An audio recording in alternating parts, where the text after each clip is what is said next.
Wrestle Kingdom 13, the January 4th Tokyo Dome show. What can I say that no one else hasn't said about the significance of this show for New Japan and, hardcore wrestling fans in general? It always sets the tone for the year. Great matches to start off the first week of the year. Always match of the year's candidates and sometimes straight out match of the years. So, does this Wrestle Kingdom follow in the footsteps of its recent forefathers, or, is it just another wrestling show? I like to talk about that. But before I go on and I'll review match by match and I'll review, the whole thing as a whole, I want to talk about what you can expect from me. This is my first, New Japan Wrestling show review to itself. And I felt, this is as good a time as any to, start reviewing shows. We want to do this for a while.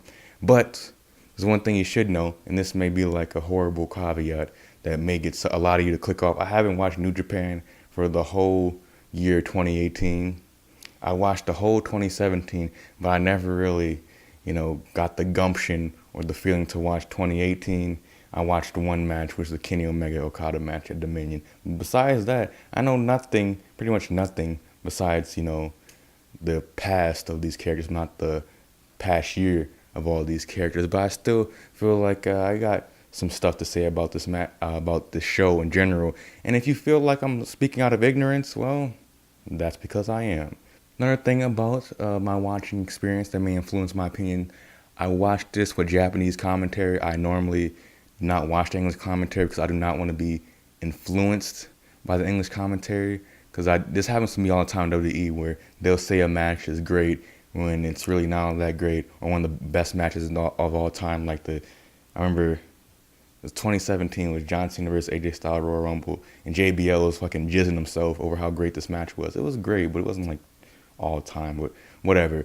I just want you to know that I'm just taking in what I'm seeing, and I'm not listening to anything that might influence my opinion. So take that for what it is. One more thing before I go on is that there are timestamps in the description. So if you want to skip ahead to a certain match, or a certain opinion on a match, or the opinion about the show as a whole, its pacing and all that, what it means down the line, go ahead, look at those timestamps in the description, and well, I have nothing else to really say. Let's get on with the first match. The pre-show, I hate that designation. If you're going to watch what monster watches the pre-show match and doesn't watch the full show? Like, it's so easy to, I wouldn't know, but I heard it's so easy to watch these shows illegally. So why would you, I mean, you can't watch it live or anything, but why would you watch the pre-show and not watch the full show? I just don't. What situation are you in where you can't get the full show? You could get it for free pretty easy, whatever. Anyway, the first match was a gauntlet match for the the never Openweight 6-man tag titles. I don't know why these tag titles exist anymore. I think the rest of the show, the way it was booked, proves that we have too many titles and too much talent. But I mean, you can't get rid of talent. I mean, you can't ever really have too much talent, but you can have too many titles, in my opinion. And the never Openweight 6-man tag titles. Do we really need a third set of tag titles? But anyway, that's a thing that's been a problem for a while now. But the first to come out was the Bullet Club squad of Marty, Scurll, Yujiro, Takahashi, and Hangman Page. Yujiro came out with the Tokyo Latina? The really hot chick, has all her butt cheeks out and stuff. She's a very shapely woman. And I don't know how I feel about that because, I love shapely women showing a lot of skin, but it's a wrestling show. I don't want to feel those feelings while I'm trying to watch dudes fight each other. I'm not trying to my pants tightening while, two shirtless dudes in their undies are battling. Like, not just like that's. It gets confusing, okay? And maybe I'm not confident in my sexuality as much as you are, but this feels weird to me, okay? This feels weird. But next up, the next group to come out was Yuji Nagata, David Finlay, and Jeff Cobb. I've heard of Jeff Cobb. I've heard legends of his strength, his size, his agility, athleticism. But this is the first time I actually got to see him. So, because I never get to really watch PWG. I haven't watched PWG in a long time, and that's where I really heard that he was doing some work. I think he also wrestled and Evolve, maybe. I don't know. I don't watch that either. So much time today. I'm a very busy man. Anyway, Jeff Cobb, just to say right off the bat, he's my favorite of this match. This match was a pretty humdrum gauntlet match. but he definitely was the highlight of it all. Throughout the match, he was doing this really, really athletic stuff, but he was just showing you the dichotomy of his character. I'm really fucking strong and I'm really athletic. Like after doing like this spin out gut-wrench slam, he did like a standing moonsault right after that. Like that's very obvious, like who he is from the get. But also to go back, cause I'm getting a little ahead of myself. In that first set of gauntlet matches, and technically, I guess they consider them different matches. I don't. I consider the whole gauntlet match one match, because if it's just one, if each match was its own, it's a gauntlet of matches, not a gauntlet match. It has to be one match in order to be a gauntlet match. You catching my drift? But in that first match with the Bullet Club squad going against the factionless squad, I guess. Hangman, the only notable thing is Hangman did like the most beautiful moonsault that he has ever done. You know, he always has like a beautiful flip. But this time, almost every time, I feel like he misses most of his body, which might be intentional. Like most of his torso doesn't actually hit the opponent. But this time he hit it flush. And I'm like, that's great. You're such a big guy, you finally hit it perfectly. And then he did like the shooting star press off the apron, which that wasn't very impressive, but he did hit his head on the guy, so I guess. I felt it was, I did notice this during the match, and I felt it may be somewhat important to bring up, have the hashtag WK13 in like the bottom right, which is very similar, WWE and like a bunch of promotions do that. I know it's not that big of a deal, but I noticed, I didn't watch 2018, so they probably were doing this before, again, speaking out of ignorance, but I don't think they did that with, they didn't have that like lower to the right graphic past Wrestle Kingdoms or in like 2017 before in their shows. And, I just thought it was like, things are changing and they're looking to, I don't know. I don't know what it really means. They're just looking to expand, and that's a good way to get the conversation going. But I always looked at the hashtag, whatever show it is, to be quite contrived. And I feel like New Japan did not expand to the way it is now based on being contrived. It was word of mouth, really, on the internet, saying like, this is pretty good stuff. It wasn't hashtags on Twitter. I don't know. Maybe that's just nothing to talk about. But the factionless squad was able to eliminate Bullet Club because Hangman pushed Marty Scurll over because he got mad at him. Then Marty Scurll got rolled up, pinned. So the next series was Trent Beretta, Hirooki Goto, and Chuck Taylor. This is where Jeff Cobb really showed off his power. Jeff Cobb had Beretta on one side and Chuck Taylor on one side, and he did like a double pump handle suplex. And I'm like, Jesus Christ. Like, that was all him. There's no help in that, but it was pretty cool. What else did Cobb do? He did I noticed I already said a spin out slam and then he did a moonsault. I'm like, I wanted to sign him to UWO right then and there, but I could not. He's under contract already. I'm happy to see that Finlay has pants. Last time I saw him, he was walking around in his undies. Not a flattering look. Anyways, Finlay rolls up Chuck Taylor and eliminates them. Then up next is Minoru Suzuki, Lance Archer, and Davey Boy Jr. And, Minoru Suzuki guys like a little remix theme song. It's pretty cool. And that match didn't really have much to note. It was pretty standard Minoru Suzuki gun fare. But this is the point where the factionless squad gets eliminated. Archer and Davey Boy do the killer bomb, I believe it's called, on Finlay, and they killed him, they pinned him, and they were eliminated. At this point, I start to notice, like, this is the pre-show, it's a gauntlet match, and this is where I start to get the idea very early on that there's too many titles. I got that idea again, because where's the New Japan Rumble? I don't know if they had it last year, because I did look at the Wikipedia for last year. I guess I could, I just looked. There was New Japan Rumble last year, so I don't know why they did away with it. Maybe I missed it by accident. I doubt it. I wouldn't. Well, I just looked at the. No, I checked the Wikipedia again. I didn't miss anything. Why wasn't there a New Japan Rumble? It's a nice little light way to start off the show. It doesn't have to get into the intense championship matches. But you know what? I think they noticed because after this match, which, you know what, I'll wrap up right now. So yeah, after the factionless squad got eliminated, it was Ryusuke Taguchi, Toru, Yano, Toga Makabe that came in, and it's humdrum. It's just a series of less polished humdrum undercard New Japan tag team matches. If you watch New Japan, there's always those undercard tag matches, and they always go pretty much the same. They're entertaining to watch, but they're no great shakes. And when you got Yano in a tag team match, you can expect a good amount of time. He's gonna punch somebody in the balls while the ref's not looking and get the pin, and that's what he did here. And I guess they retained the 3-man Openweight Tag Team Championships of Glory, and that was the pre-show. They care about ratings. I thought it was a 6.75 out of 10. I thought it was all right, an all right match. And then you had your intermission. The intermission music really reminds me of Sonic Adventure. But then there was the video package to actually start the official show. And the video package is basically showing highlights from the past year, all the big shows.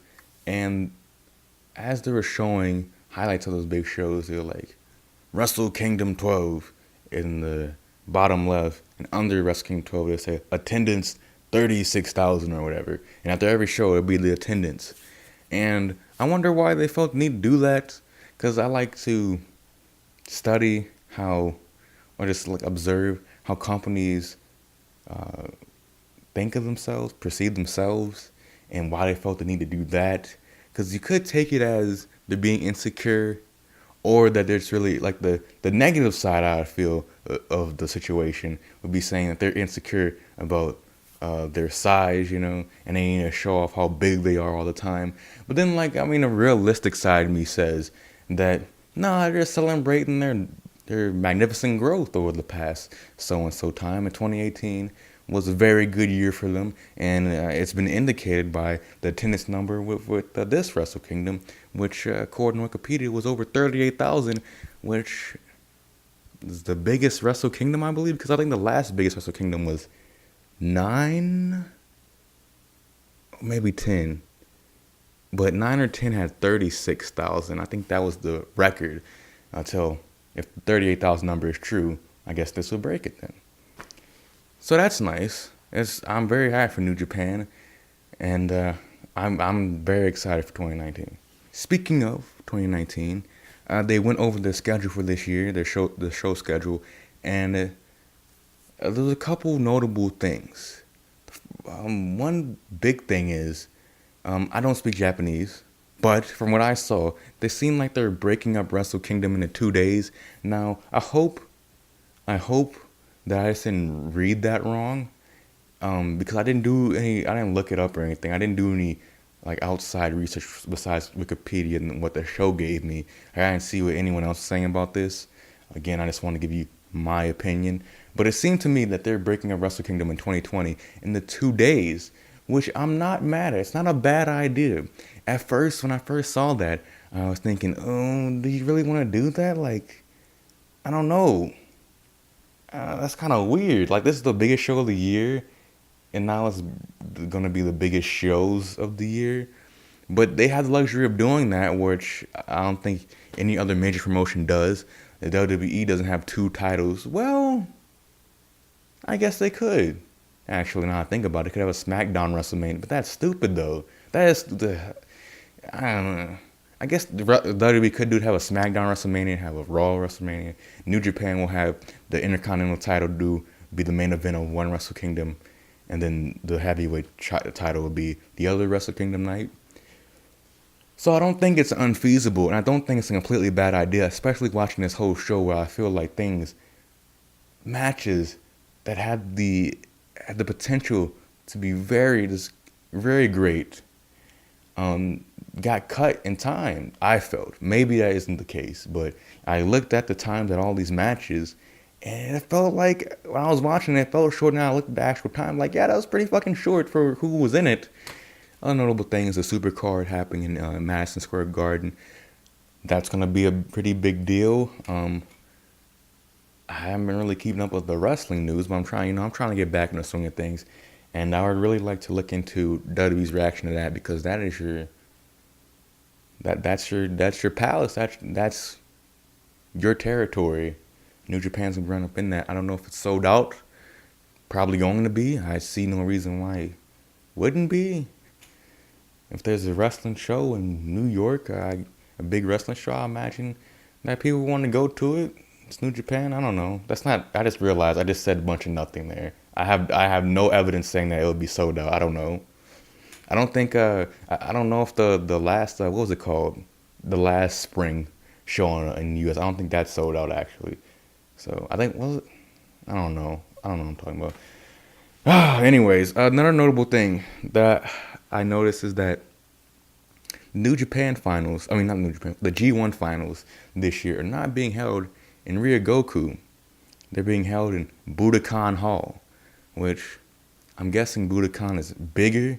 They're anticipating a bigger crowd because Ryogoku has a maximum capacity of like 10,500 or something around there. I don't know for sure, so I'm guessing Budokan is bigger, so they're expecting bigger crowds to come out for this G1 final.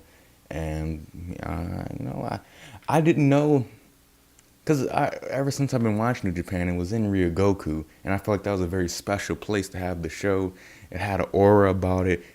I felt like Ryogoku is one of the best arenas to have a wrestling match, because it just felt so cool.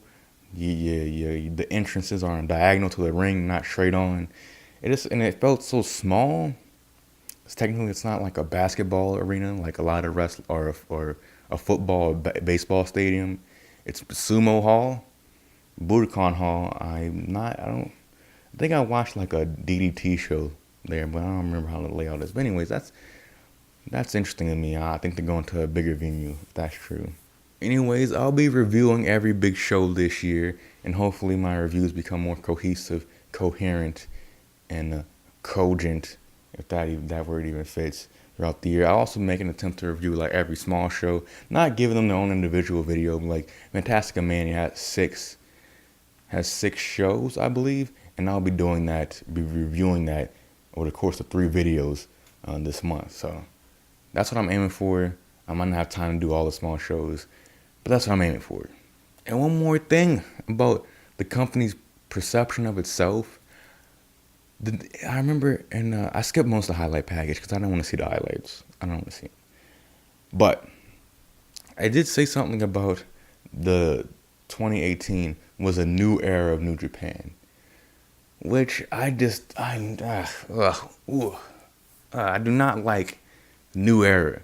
This gave me just.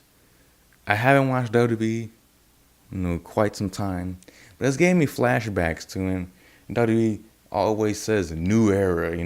Every 6 months was a new era or something, just because one thing changed, because the same spit in the mouth got swapped around the other side of the mouth, and now everything's changed. It's still spit, same spit.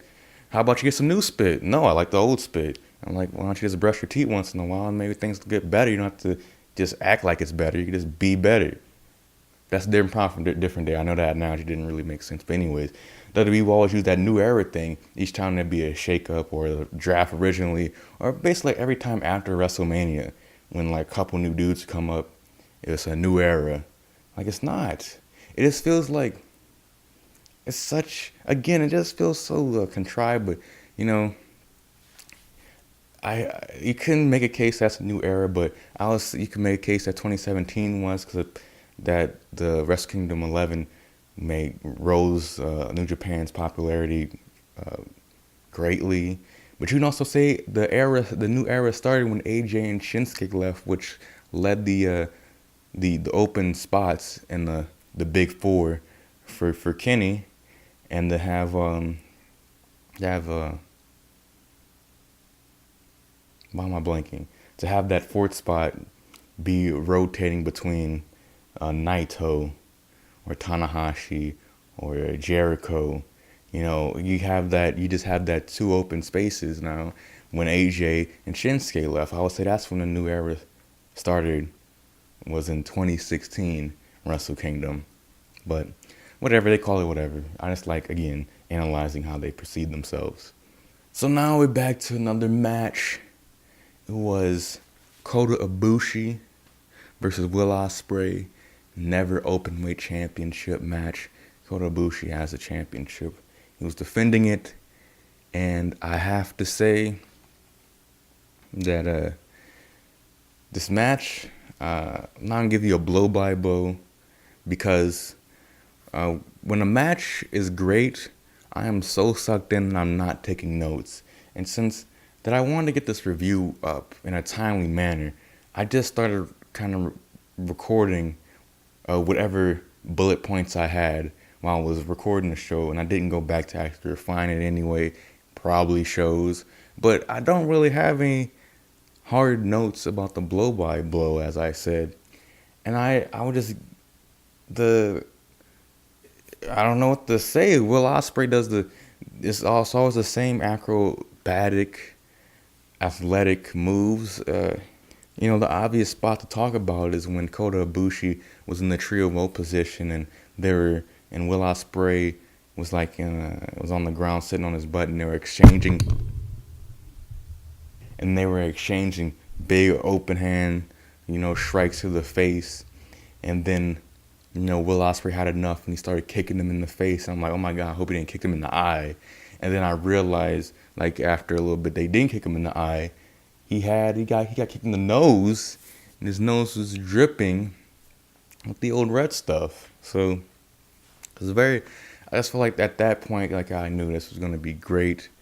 And I can't really say anything new about these two. Kota Ibushi has been great for years now. Will Ospreay has continued to improve and add more moves and more nuance to his moveset. And I feel like this match between these two is a must watch, and it's one of their finer matches, I would say. Oh, and I did like the last touch. I did manage to write this down. Is when Kota Ibushi hit the Bumaye or the Kensasha on Will Ospreay. It was cool because I like when he references his feud with Shinsuke, which was a pretty awesome feud. I really liked their matches that they had in the G1 back in 2013, and then I had a Wrestle Kingdom match. I think it was 8 or 9. But I gave this match 8.5. I thought it was really great, and I didn't feel like another match came close to it, shockingly, until the main event, but we'll get there. Next up, we had a 3-way junior tag team championship match between Yoshinobu, Kanemaru, and El Desperado. They were the champions versus Roppongi 3K, Yo and Sho, here to save the day. And Ibushi and Shingo Takagi, he's the newest member of LIJ. So this is my first time seeing him actually wrestle. He looks like a heavyweight, but he's a junior weight. I know the junior weight is 225 is the limit, so he could be a little bit heavier, but this guy looks like, I guess it's because he's short, so he's like a bigger frame on a shorter body. So if you saw him against your prototypical American wrestler, he look like a little munchkin. He's probably 5'10" maybe. But he looks thick compared to every people who was wrestling. But anyways, when Roppongi 3K was coming in, I just keep thinking it's been since 2017, King of Pro Wrestling 2017. Rocky's been the manager for this group. Why doesn't he have his own tag team or something? Why is he still managing this group? And I know throughout 2018 he wrestled probably, most likely, but it's in undercard tag matches on Road 2 shows. Why doesn't he have his own thing yet? I feel like Rocky Romero is a good talent. He's always entertaining to watch. And it doesn't seem like Beretta's doing much, but maybe he did have a great 2018. I wouldn't know. I don't see why. It at the time made sense for them to break up, but I don't know. It just doesn't seem like there's enough space for all this talent. But those be the breaks sometimes. But the content of this match was fine. But the principle, a 3-way tag team match. And these are the rules. There's 3 tag teams. They all get their separate corners. And only 2 people can fight at once. And if the third tag team wants to come in, they have to be tagged in by one of the opponents. And if you're not tagged in, you can lose by the other 2, one of the other 2 pinning the other one. You don't have to be involved in the finish. I think that is stupid. Why is this acceptable anymore? I don't get it. It's a simple rule. New Japan gets everything. Like, I'm not gonna say everything. They get a lot of things so right. And they get the stupid. I know it's an undercard match, but it matters to me. It matters. Make it elimination. Make it actually 3 ways. I know it might be more complicated to organize things, more hectic to book, but don't make it 3 ways then if it's that hectic. Make it make sense, or make it simple. I don't know. That's how I feel about this match. But the match was pretty quick. And I felt that it really served. Its purpose was really to serve as a showing that Shingo Takagi is a force to be reckoned with. Oh, and by the way, the LIJ team won. They won the junior tag team titles, which I'll be interested to see those matches and see more of Shingo. But I gave this match a 6.75 out of 10. Now, it was an alright match. I felt if it went a little longer, it was shockingly short. It wasn't like the later matches that were like, it's kind of on the shorter side, but this was shockingly short. And I felt like everyone in this match had to be very disappointed. I don't feel like they blew their spot or anything, or like someone didn't kick out the right time. I just felt like that's the time they're allotted, and that kind of sucks, but I can't stress that point enough. So this is our 4th match, and it's Tomohiro Ishii, the champion, versus Zack Sabre Jr., and it's for the Revolution Pro British Heavyweight Championship. And I was expecting stiffness, submissions, a little bit of bloody mouths, a lot of noises, a lot of grunts, a lot of pain. And that's what I got. I was satisfied with this match. I don't know. To start off, Taka had a promo in the beginning. I don't know what that was about. I don't speak Japanese or anything. I don't see what the point was. I felt like that minute or whatever of talking, you could have put that on the last match. You didn't need him to talk, but I don't know. And is this show on TV? Like Wrestle Kingdom, I guess it has to be on TV. And they have to end at a certain amount of time? I actually don't want it too long anyways, but they had some seriously great exchanging of submissions. There was, I remember Zack Sabre Jr. had Ishii in the ankle lock, and Ishii very, very nicely, smoothly got him in an ankle lock, and it was just a lot of smooth transition into nice submissions. I remember there was just this devastating, this really cool sequence where it ended with a sunset flip powerbomb by Zack Sabre Jr. Something I wasn't expecting, especially on a guy as thick as Ishii. I remember early on, Zack Sabre Jr. got Ishii, like within 2 minutes, maybe even less than that. Zack got Ishii in an armbar, and the crowd reacted very seriously as if the match can end right now. The match can end in less than 2 minutes. That's how I like the way they think. I really like the way they think. Even though realistically, you really think the match would go 2 minutes, but I don't know. The way you book well when that is always. It may not be the most likely thing, but that expectation that it wouldn't be out of the ordinary. They had that in the back of their head, like this could end under 2 minutes. So I thought overall it was a cool match. I was shocked at the end where Zack finally got him in the submission where he pulls his arms back. He's got, he's kind of pushing his head away. Got him in this really nasty submission where Ishii wouldn't be able to tap out. And he was in it for a good bit of time. And I was not expecting Ishii to verbally give up. I think I've seen him do it before, but I never expect him to do that. You know, at the end of the day, he still is a human, and he still feels pain. He had to give up. And, Zack Sabre Jr. wins the Rev Pro Championship. I gave this match 7.75. It was a really good match. Was not disappointed, though. Not disappointed at all. So, next up we have the Guerrillas of Destiny versus the Evil and Sonata, the LIJ team, versus the Young Bucks for the IWGP Heavyweight Tag Team Championships. So going into this, Evil and Sonata apparently won World Tag League, so they have the right to the match.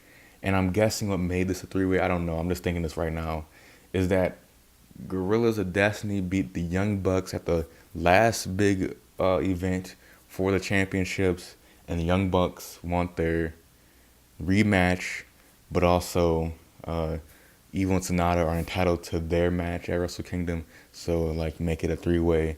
So they're in a three-way tag, and Evil comes out with the best Halloween costume ever.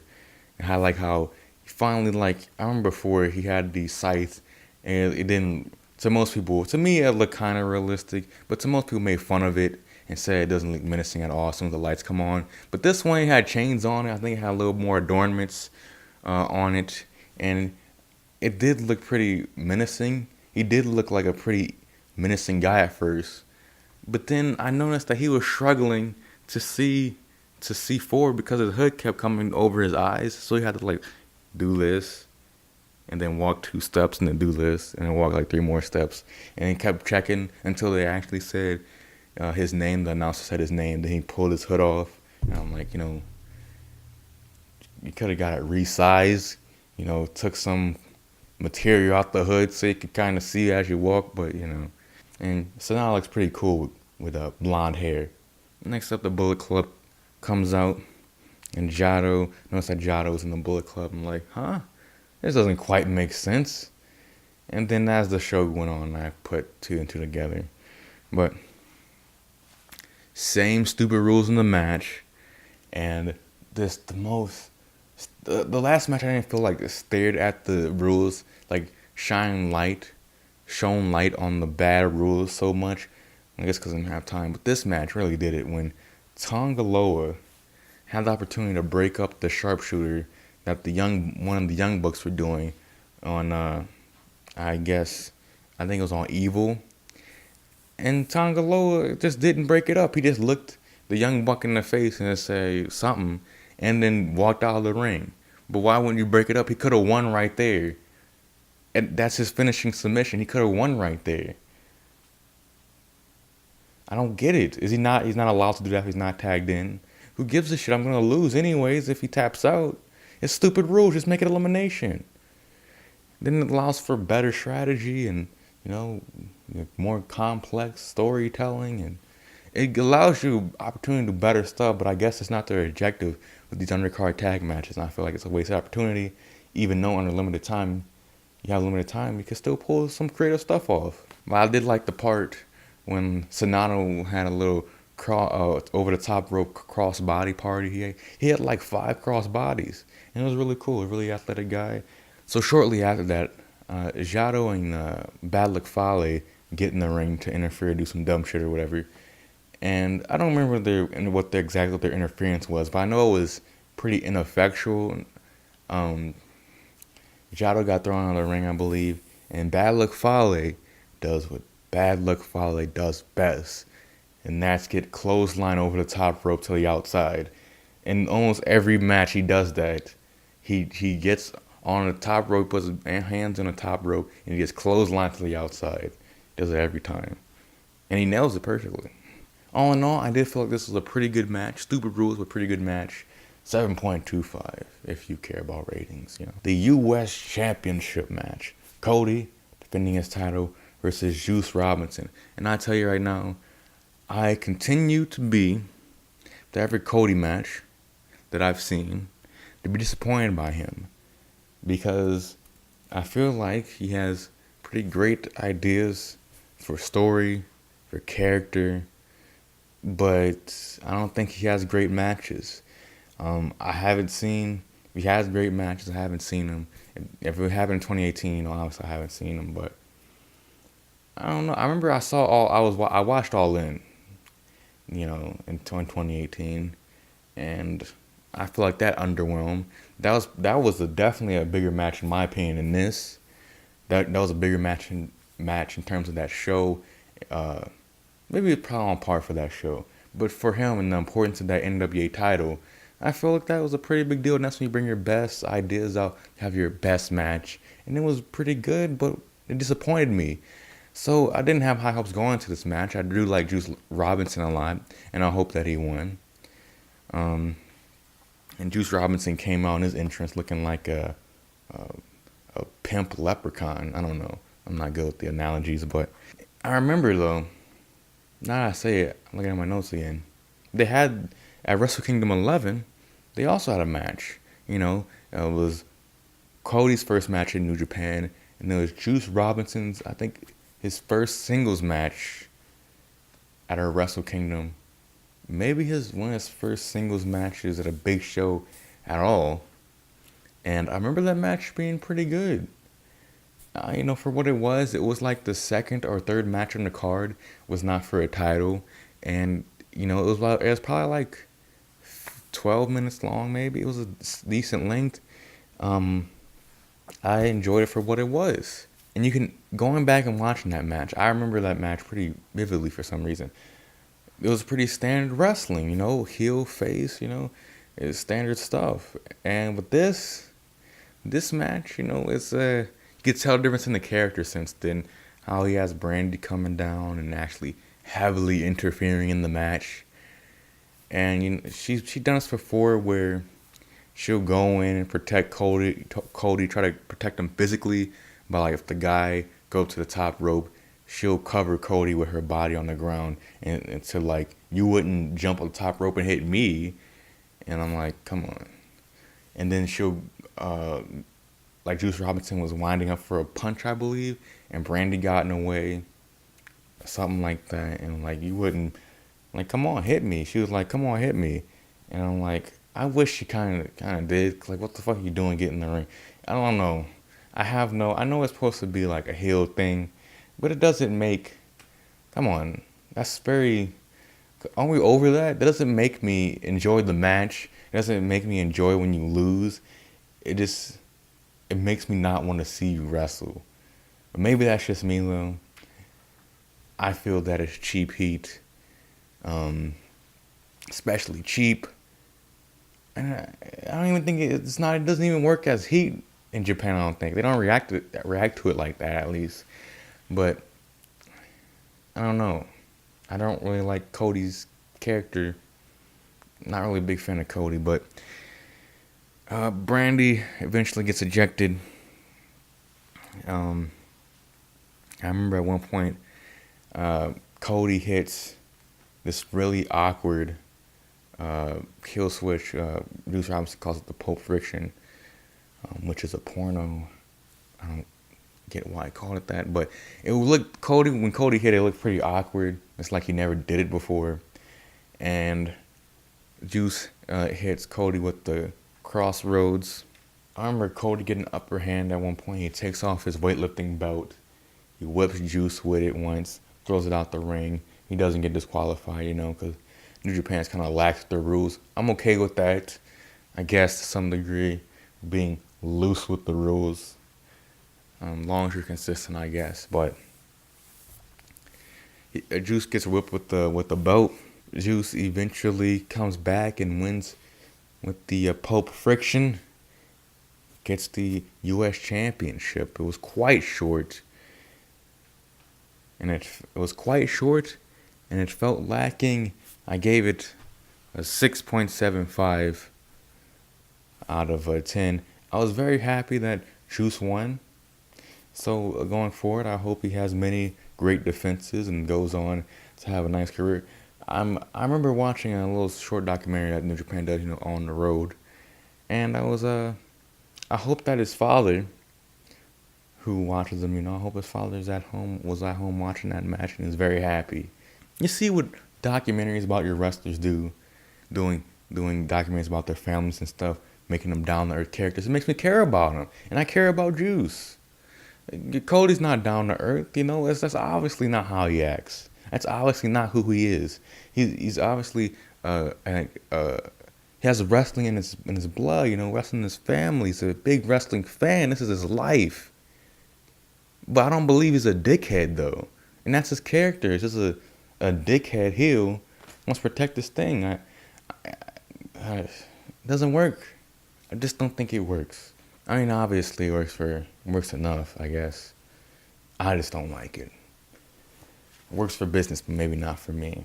Next match was Taiji Ishimori versus Kushida for the Junior Heavyweight Championship.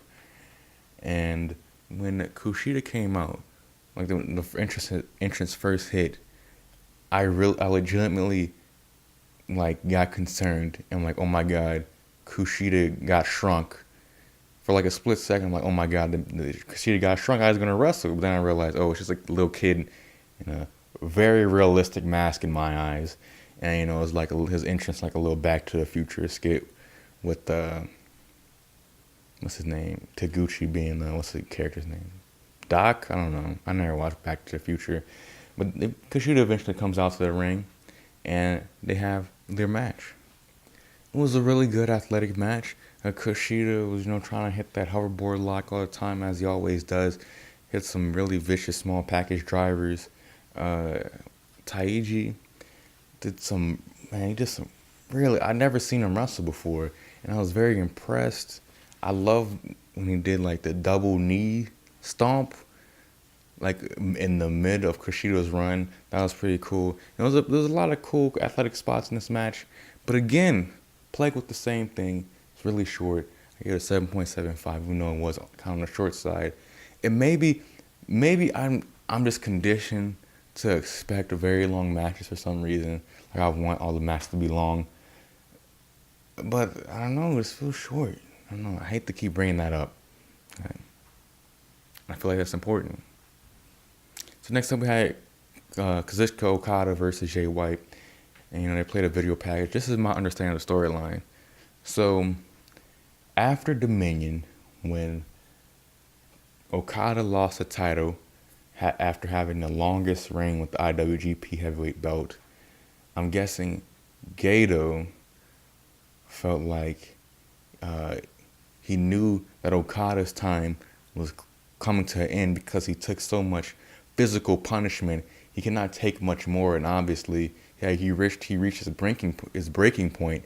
But you know, most wrestlers, when they lose a title, they build back up to make another title run or let's challenge for the title once again. But maybe he felt that Okada didn't have the energy in him, and he had a better person to put, you know, his money behind, which was Jay White. He's the new young hot stuff that eventually is going to be the leader and the head of this company and be champion.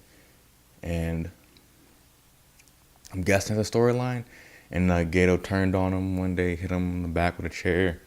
And that means that they had a special match at Wrestle Kingdom. I'm guessing that's the storyline. That's what I got from the thing. What I noticed about the entrance is Jay White came on looking beautiful in white. Okada came out to his original Rainmaker theme. You know, had the cool little entrance costume get up. Then he took off the get up and showed that he had the tight shorts again, like he did in 2012 to 2017, and not the pants. And I really wasn't a fan of the pants, not because I'm not a fan of wrestlers wearing pants, because I like wearing pants. You like UWL characters. I don't mind them wearing pants. It's when the pants seem like they're a little too long. They're like his pants seem like the bottom's going down almost to the heel, and I don't like them long. That just bothers me. It irks me for some reason. I'm happy. Like if it went down and it was tucked into the boot, I feel a little bit happier. I guess I feel like a safety issue or something. Like he's gonna trip on it, but I don't know.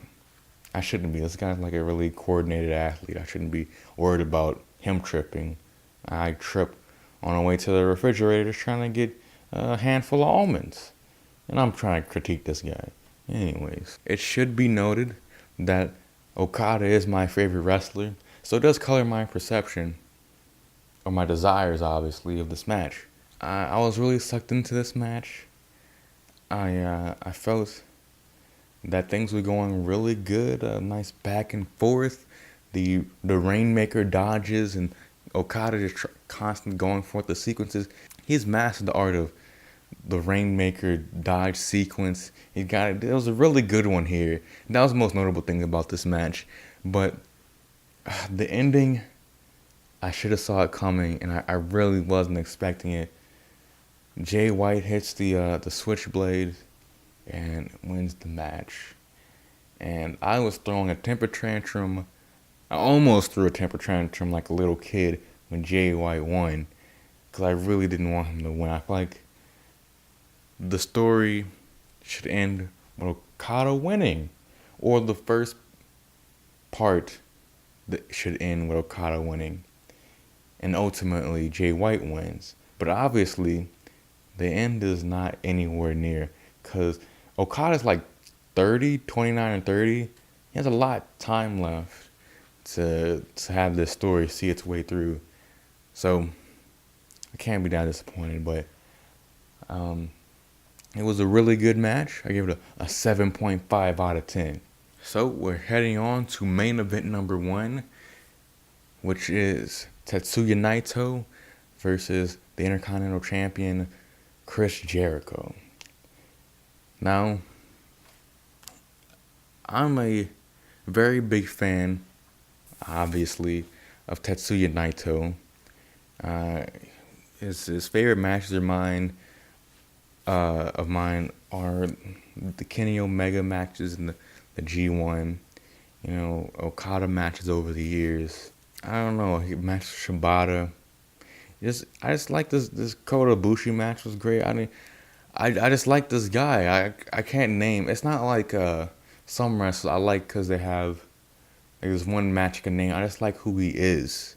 I like how he wrestles. Everything about him. His aura is great. And I'm just a big fan of him. On the other hand, Chris Jericho, not a big fan. Wasn't a big fan when he came over to New Japan.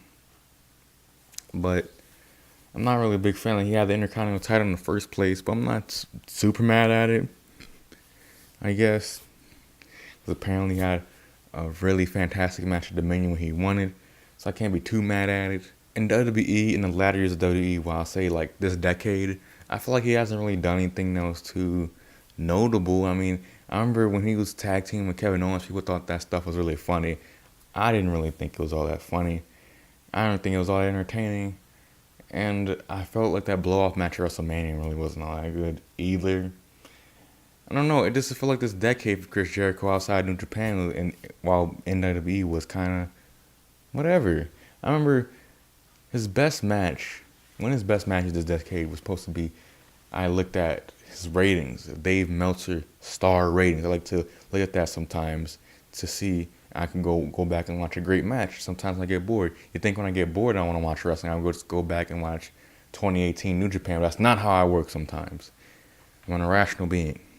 But anyways, I remember it said Chris Jericho versus CM Punk at Payback 2013 was like a 4.5 star match. And I'm like, okay, I'm not expecting that. I really don't think Chris Jericho will have it in him, but I'll go watch it. And I watch it. And I was very disappointed. Very disappointed. And I guess I'll say this about that match. That 2013 match.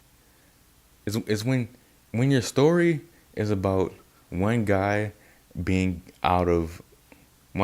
being out of shape because he hadn't been wrestling in 3 weeks, versus a guy who constantly has been wrestling and he's in ring cardiovascular shape.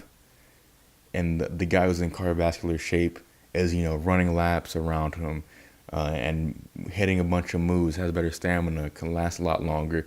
And that's the story. And in execution, the guy who's supposed to be out of ring shape is doing moves just as fast as the guy who's supposed to be in ring shape. And they're not really showing any difference when they're selling. It just seems like a normal match that's kind of slow. So I thought it was just a really good match, but I didn't think it was great or anything. And again, that's an example. The commentary, Because if I didn't have the English commentary, I wouldn't know what that story was. It would just be two dudes fighting. Let me get back to this match, though. I'm guessing it was a no DQ match because they was hitting each other with chairs, kendo sticks, the title. I'm guessing it's no DQ match. I don't remember if I heard that or not. But this match was damn good. Chris Jericho surprised me multiple times. I was surprised how much of a reaction he gets when he does certain things. So when he, how was it? He hit Naito with the belt, I believe. Naito was down. Chris Jericho goes, he rings the bell for himself and says, basically, I'm the big winner. He has his arms up. He tries to get the ref to raise his hand, and the crowd boos big. And I wasn't expecting that. It was a fairly mundane heel thing to do, and they boo big. I don't know. It seemed like the crowd is really buying into him. But all in all, they kept trying to cheat and stuff. It was a pretty cool match, and the Chris Jericho was doing most of the cheating with the chairs and the kendo sticks. But I remember at one part, Chris Jericho was trying to get him. He had him in the walls of Jericho, and Naito was able to grab a kendo stick and hit Jericho in the butt, try to get him off. And it kind of reminded me. I guess it's a spot that's frequently done, but it kind of first thing that went in my mind was Austin versus Hart at WrestleMania 13, I think it was, where the ring bell was always in that one part of the ring, and it was there for so long that you forgot. And when Bret Hart had Stone Cold on the apron, and he was ready to do a big move to bring him back in the ring, Stone Cold got the ring bell and hit Bret Hart right in the head. And I'm like, oh, that was a great moment. And that reminded me of that for some reason. But this match wasn't quite like Hart Austin for the latter part of this match. Chris Jericho continues to surprise me. He's 46 or 47, and he's still pulling off that lion salt. And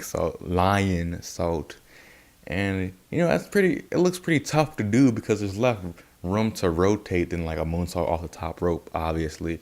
And he's still pulling it off pretty well, just as good as 15 years ago, I'd say. And he did it from pretty long distance too. And it was the finish of the match was Tetsuya Naito hitting the Destino on Jericho, getting back his IC title. And it was, in my opinion, a great match. Gave it an 8 out of 10. And the question is, where does Jericho go from here? Does he go back to WWE? I don't know what his contract is. I don't know what the rumor and scuttlebutt is. But, if he does decide to go back to WWE or just kind of take a break from wrestling for now, I gotta say that was from what I know, it was a pretty good run, I'd say. You had I heard a great match at Wrestle Kingdom 12 with Kenny Omega. You get the IC championship, have a nice little, 6-7 month run with it. Yeah, ain't too bad. Had a big impact on a company that isn't WWE, and you're trying to make it something greater. I say you did pretty good, Chris Jericho. Even though I don't really appreciate your in-ring skill, I don't hold it that high or anything. I don't think when you call yourself the greatest of all time, I understand that was kind of character and stuff, but I don't believe it. So the main event for the IWGP Heavyweight Championship, Kenny Omega defends his title versus Hiroshi Tanahashi. He called himself the ace of New Japan. Hiroshi, I'm talking about. And he's Shawn Michaels is Mr. WrestleMania. Right now, Tanahashi, he would be called Mr. Wrestle Kingdom because he has more Wrestle Kingdom main events, I believe, than anyone else. And this is another one put under his belt. So first things first, I want to address Kenny Omega's entrance. That was a pretty rad entrance. I knew he was a gamer dude, and for this entrance, it starts off with the normal Omega entrance music, and then it goes into this Undertale recreation of his encounter with Tanahashi on the Titantron, and then the song hits, which is I know it as I think Azrael Dreamer. I don't know. I only watched Undertale. I never actually got to play it. I watched my sister play it, watched it on YouTube, but I never got to actually get my hands on Undertale. So I don't know what the boss actually is. I'm just going off like the video that upload the music tracks. I don't know. If they got it wrong, I get it wrong. But I love that song, and I loved it so much. I remember I listened to it like 2017, maybe a little before that.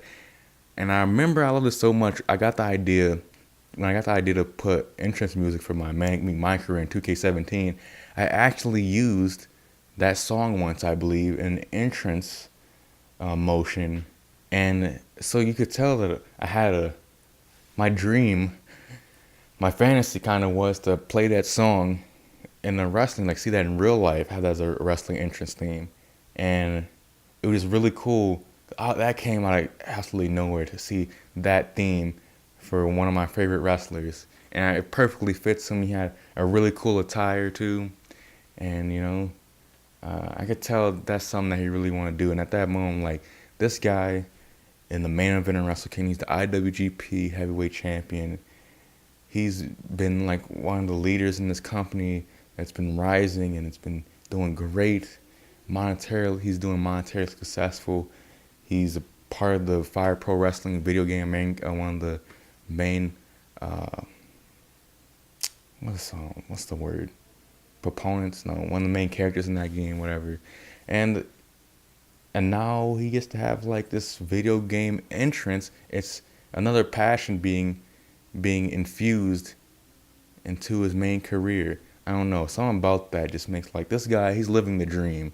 He's considered the best wrestler, and he's in the main event, and he gets to come out to a song from probably one of his favorite games in recent times. It came out like 4 years ago, I believe. So I don't know. If I had that same position, like that's my dream. If I was a wrestler, come out and be in that exact position he's in, and I just feel like this guy's living the dream.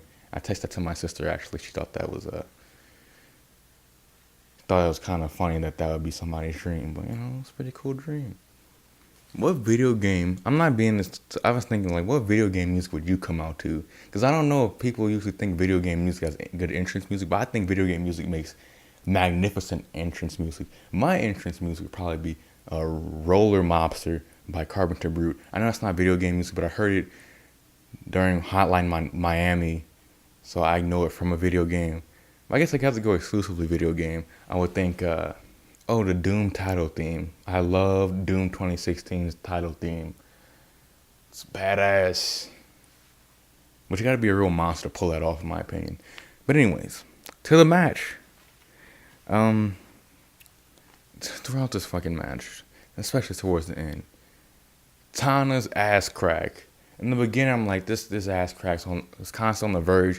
In his past matches, I always felt like his ass crack was on the verge of popping out. And it popped out here. His ass crack was out like half the match. And you could tell where he tanned. You could tell like where the tan line stopped. And it was, I didn't want to see that. It's kind of distracting from my enjoyment of the match. I'm blaming it on the ass crack. And,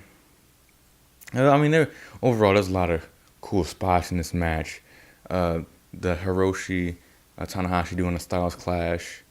You could say that there's symbolism there because that's AJ's move. AJ, the last leader of Bullet Club. Maybe that symbolism saying that your time as leader of Bullet Club is expiring and you're about to go join AJW. I don't know. This is probably a cool move to do out of a transition. Anyways, I remember the nice spot was when Kenny was on a table that he put out originally, but later on, it looked like it was going to come back to bite him. And he was laying down on the table. He had his arms like this, usually the position where you go catch your opponent so you could take some of the impact off so you don't bust a rib, burst your appendix or whatever. You use that to protect yourself. He had that. But then he realized, I have enough time to dodge this. And he gets off the table, and Tanahashi eats shit through the table onto the ground. It's as if Kenny Omega knows that we notice certain wrestling things that wrestlers use to protect themselves, and he used that expectation that something that's so rote as catching yourself, because they always use, every time they're going to hit a move on the top rope, they always do something like this or like this to protect their body. But most wrestlers do not have the attention to detail, whereas every time they know a move from the top rope is going to miss, they don't do that. They sit like this and they put their knees up. They don't have the attention to detail to do that. But Kenny Omega has such the attention to detail that he plays that expectation off of you. And it worked, because I really thought Tanahashi was going to hit that move, but nope. And towards latter half of this match, there was just these great exchanges. If you haven't seen this match, I can't do it justice by going blow by blow with this. And you just need to go watch. I thought, all in all, amazing match. The finish was, if you don't mind it being spoiled, if I already saw it, it was, and I wasn't expecting this. Kenny Omega never got the one-wing angel off, even though he had one or two opportunities where he could have, but it got reversed. Tanahashi reversed a couple times, but Tanahashi eventually, over the course of the match, I think he hit 3 high-fly flows, and the last one sealed the deal. He pinned Kenny Omega 1, 2, 3, regains after, let's think about it now. He regains the IWGP Heavyweight Championship. The last time he had it, 2015? Yeah, I think 2015. No, that's wrong. I think 2016. So he went on a 3-year draw. I think at 2016 at Wrestle Kingdom 10, he lost the belt to Okada. And 3 years later, he gets the belt back. And the ace is back on top once again. He can actually call himself ace proudly once again. And, I wasn't expecting it. His Kenny Omega's run kind of short. It felt like such a long chase, but all reality, I don't think it was that much. And I gotta say that this was an amazing match. I gave it a 9 out of 10. This was the best match on the show, in my opinion. And in terms of these two, before I go on and say like the whole show as a whole, I don't know how Kenny Omega's contract is doing. If I don't even know if this is in question, again, ignorance here. If Kenny Omega contract is expiring today or by the end of the month, and he decides to go to WWE or decides to stay, personally, I'm not mad either way. If he stays in New Japan, there's always great opportunities for him to have great matches and great feuds. They'll find a way to make stuff work for him, even though there's a lot of talent. He's on the top of that talent. He doesn't worry about that. There's probably more money opportunities coming to America working in WWE. But does he have confidence that their creative team and the way they push people would complement him? Because if he goes there, he's immediately the best wrestler on the roster. And him and AJ are, in my opinion, being a class of their own. And AJ got pretty good treatment. He got fantastic treatment. He's been the world champion multiple times. Even though he's on the smaller side of things, that hasn't limited him. Like it's limited many great wrestlers in the past. And maybe he would probably have a great time there. I know he doesn't want to go to NXT. Probably go straight to the main roster. And I feel like he would dominate in terms of quality. And it'd be really interesting to see him in that system. Will they hold him back? Will he hold himself back? Probably. But if he does go, it'd be interesting. If he stays in New Japan, I'm fine with that too. I don't really like 2 years ago when this was a thing, like Wrestle Kingdom 11.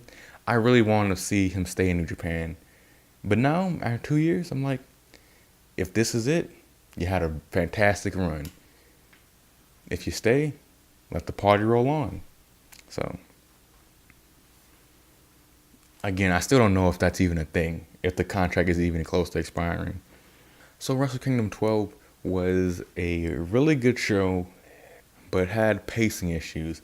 You had I think the Roll Ospreay Kota Ibushi match was 18 minutes long, and every match between the third match and I think the 8th match, they were all shorter than that, and also lesser in quality as well. I'm sorry if I'm going too far out of frame there. Sorry about that, but it just felt like you had this fantastic match to kick off the main card, and you didn't have much to follow up after that.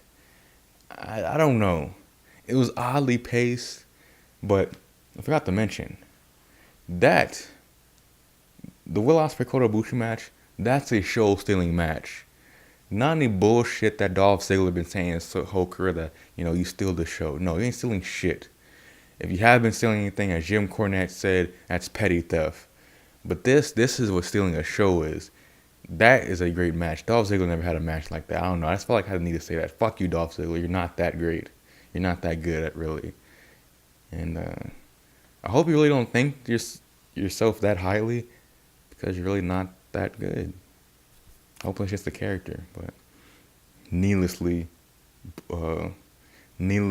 bagged on Dolph Ziggler there for no reason. But anyways, in terms of my expectations, the show was below my expectations, but it did satisfy me. The main event came through. Every match pretty much came through and satisfied me. I wasn't expecting much from the tag matches. And there's really the 6 single matches. I think there were 6. The 7 single matches were the ones I was really focusing on. And if you isolate those 7 singles matches, that's a really, really good show. Besides the Cody and Juice Robinson match. And, I gotta say I'm satisfied. I don't know how you stack it up as an average, put like the average match on this card compared to past Wrestle Kingdoms. I don't know, but for me it averages out to 7.6, which is a really good show in my opinion. I enjoyed it. It did take a while for me to watch. I mean, it does take a lot. You have to have a really good show, a really good 5-hour show for me to sit through that and not want to claw my eyes out. But they managed to do that with this show. I enjoyed it all the way to the end, and I gotta say, I have to say I do only recommend, if you're strapped on time, if you're not that big of a fan, just watch the big matches. It's not. If you're strapped on time, I don't think you're watching this review. I guess you could listen to it in your pocket, but anyways, I recommend just watching the big matches because it's the stuff there that obviously the Goto, the booker, obviously put less a priority on. I mean, for good reason, but it just doesn't make a match that I think that need to be on the show. Just don't have the titles. Then I don't know. All I know, after watching the show, I closed that tab, closed my computer, a very happy man. So I cannot ask for much more than that as a wrestling fan. Next up tomorrow is I'm going to post my review of New Year's Dash. Hopefully it will be a much more concise, coherent, better review than this one, because I don't know, this one seems kind of like a train wreck. But you probably already said that in the comments. So that'll be up tomorrow. Give me any criticism about this review in the comments. I do want to be better. I feel like I have a lot of good ideas I want to spew out. But, I'm trying to find the process of crystallizing those reviews into something that is enjoyable for you to listen to. So, go ahead, lay into me in the comments. And that is all. Thank you so much for watching. And see you tomorrow. If you were able to tolerate this, I think you'll be able to tolerate tomorrow. So, thank you. Have a good New Year's Dash.